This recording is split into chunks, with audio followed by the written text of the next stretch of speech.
Assalamualaikum warahmatullahi wabarakatuh. Di sini saya akan membuat video menjelaskan tentang access control. Video ini untuk memenuhi tugas mata kuliah informasi.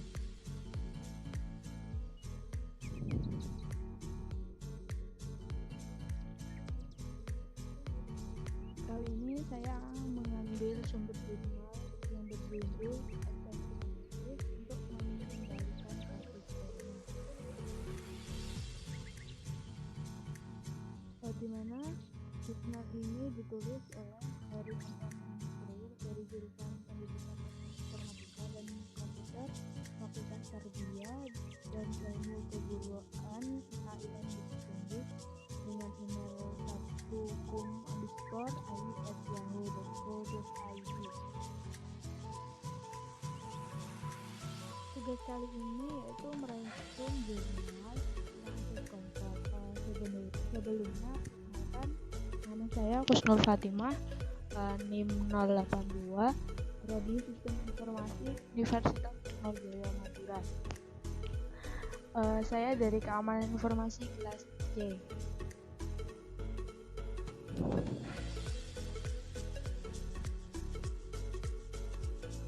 Pada PPT kali ini tentang jurnal tentang Extended Access List untuk mengendalikan trafik jaringan, saya akan membahas tentang pengertian, permasalahan, metodologi yang digunakan, hasil atau pembahasan dari jurnal, dan kesimpulan dari jurnal ini. Pertama kita pengenalan dulu tentang access control list dan extended access list terlebih dahulu ya. Access control list sendiri itu berarti daftar aturan untuk mengizinkan atau menolak akses jaringan ke sebuah endpoint. Access control list berfungsi untuk mengizinkan atau membatasi paket data yang melintas pada sebuah jaringan. Access list juga digunakan untuk penyaringan paket yang tidak diinginkan ketika mengimplementasikan kebijakan keamanan.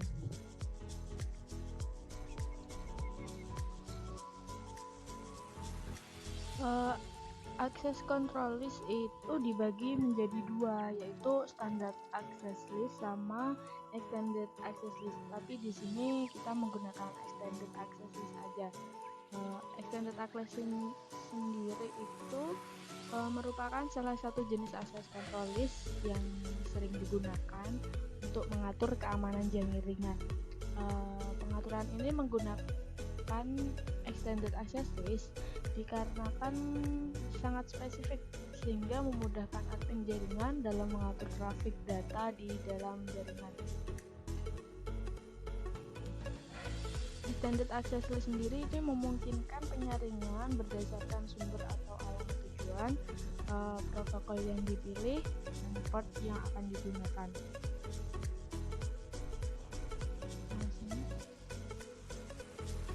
Selanjutnya permasalahan dari jurnal yang saya ambil yakni perkembangan teknologi informasi yang sangat pesat sehingga mengakibatkan ancaman keamanan jaringan komputer.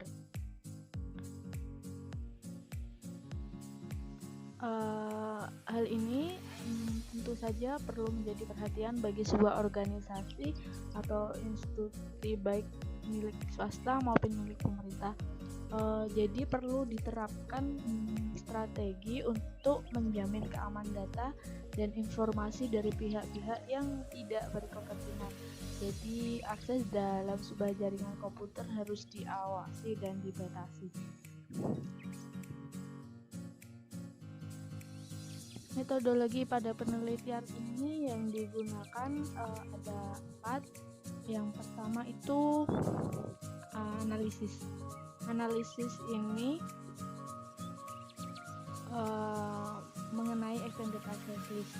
Jadi analisis dilakukan berbentuk literatur yang relevan. Literaturnya sendiri itu bersumber dari buku, jurnal ilmiah, dan penelitian yang membahas mengenai extended access list. Yang kedua, metodenya desain. Pada desain ini tahapan desain ini berisikan bentuk prototipe topologi jaringan yang dikembangkan dan skenario jaringan secara fisik dan juga logika. Software yang digunakan ya ini Cisco Packet Tracer 6.1.1. Selanjutnya yaitu pengembangan atau development. Di pengembangannya sendiri ini mengkonfigurasi prototipe jaringan yang telah didesain sebelumnya.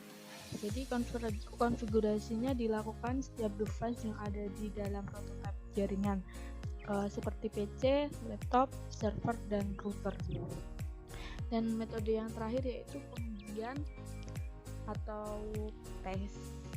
Jadi pengujian itu dilakukan di setiap device, yaitu pada pengujian konektivitasnya.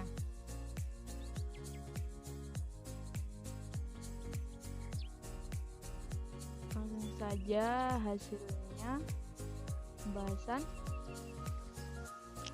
Yang pertama, melakukan topologi jaringan untuk penelitian.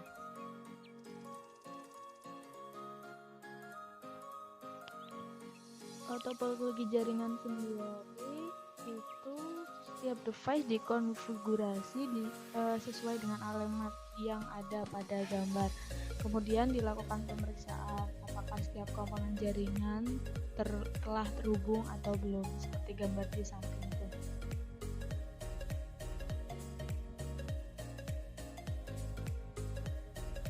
Lalu selanjutnya melakukan pengaturan alamat router. Pengaturan alamat router ini dilakukan pada dua router, yaitu router server dan router client, sehingga kedua router dapat saling berkomunikasi. Routing protokol yang digunakan sendiri yaitu RIPv2. Berikut yaitu konfigurasi di router server. Pengaturannya sendiri dilakukan pada jendela masing-masing router. Selanjutnya yaitu ini konfigurasi router client. Kalau yang tadi konfigurasi untuk server, yang ini untuk client. Jadi lihat.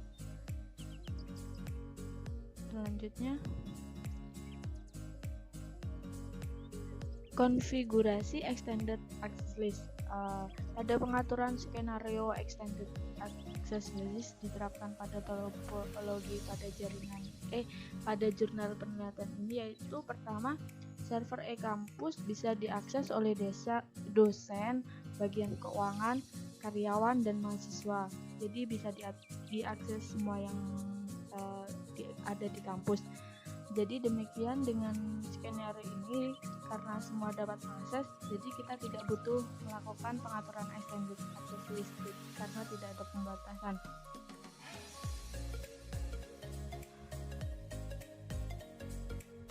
Yang kedua, server keuangan hanya bisa diakses oleh bagian keuangan. Selain itu, tidak bisa mengakses bagian keuangan seperti dosen, karyawan, dan mahasiswa itu tidak bisa mengakses server keuangan.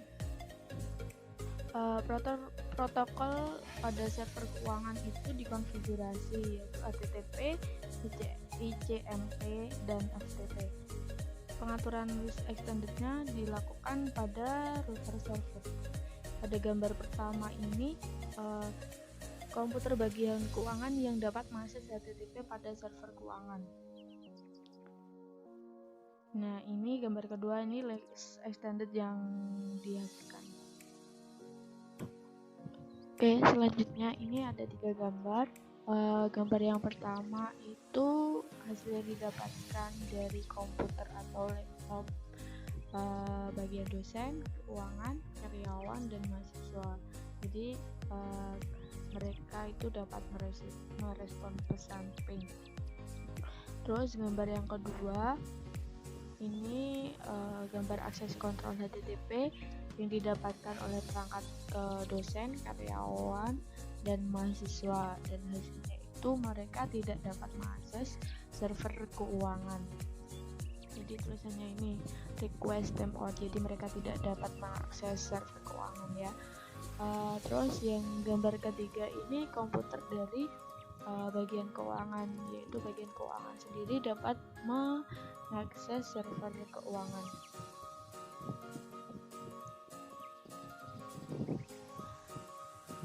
Selanjutnya itu melakukan blok terhadap protokol ICMP sehingga tidak dapat melakukan ping. Ini gambar untuk pengaturan blok terhadap protokol ICMP. Dan gambar kedua ini pesan ping yang gagal dilakukan ke server keuangan. ICMP sendiri yaitu port yang dikonfigurasi oleh ping.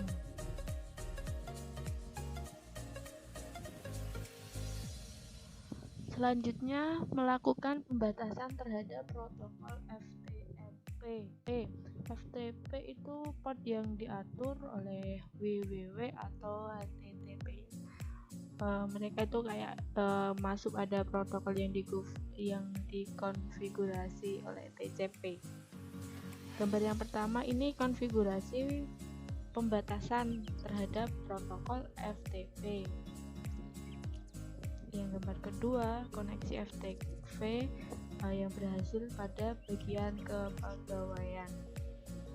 Gambar yang ketiga koneksi FTP yang gagal atau tidak berhasil pada komputer dosen, karyawan, dan mahasiswa.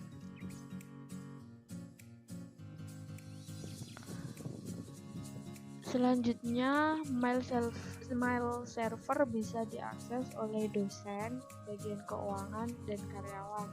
Jadi yang tidak bisa mengakses yaitu mahasiswa. Pada gambar ini, konfigurasi protokol SMTP dilakukan pada jendela iOS router server.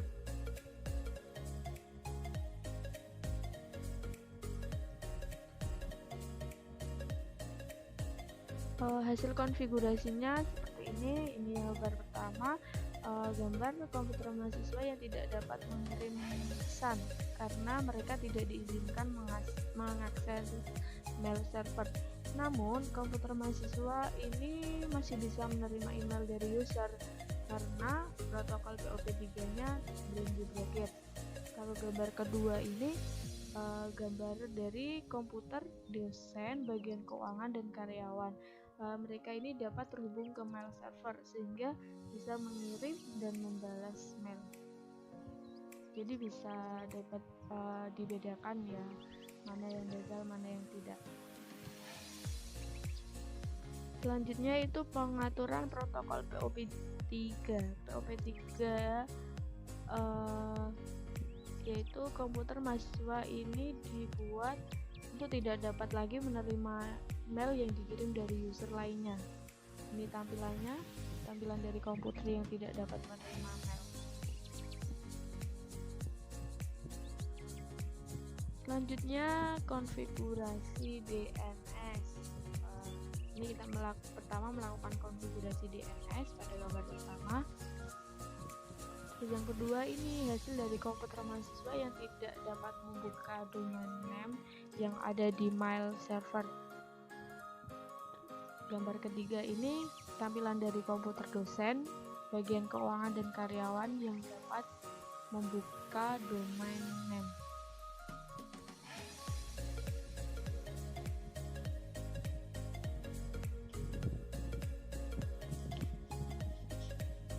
Jadi kesimpulan yang bisa diambil dari penelitian jurnal ini,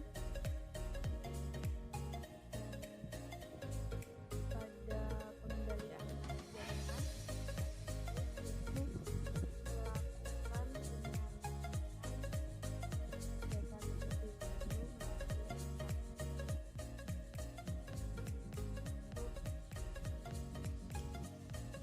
routernya sendiri ini melakukan pengecekan akses list pada saat setiap paket data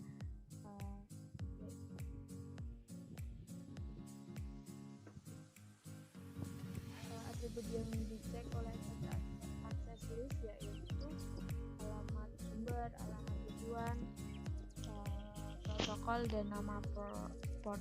Protokol yang dikonfigurasi itu TCP atau port yang diatur berupa www, HTTP, telnet, FTP, dan SMTP. Terus protokol yang dikonfigurasi lagi itu ada UDP. UDP sendiri yaitu port yang diatur pada DNS dari ICMP. Port yang dikonfigurasi adalah ping. Jadi extended access list ini melakukan filter terhadap trafik jaringan dengan sangat spesifik karena dia itu sesuai dengan konsep yang direncanakan atau yang dibuat pada penelitian, sehingga dapat disimpulkan bahwa extended access list melakukan filter yang sangat spesifik sehingga mampu memberikan jaminan terhadap keamanan dalam sebuah jaringan.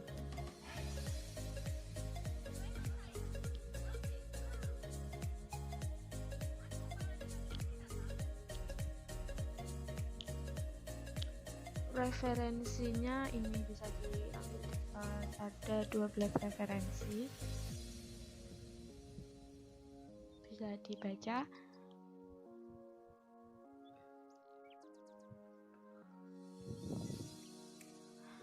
Terima kasih, mungkin itu saja yang dapat saya sampaikan, semoga bermanfaat. Kurang lebihnya saya mohon maaf.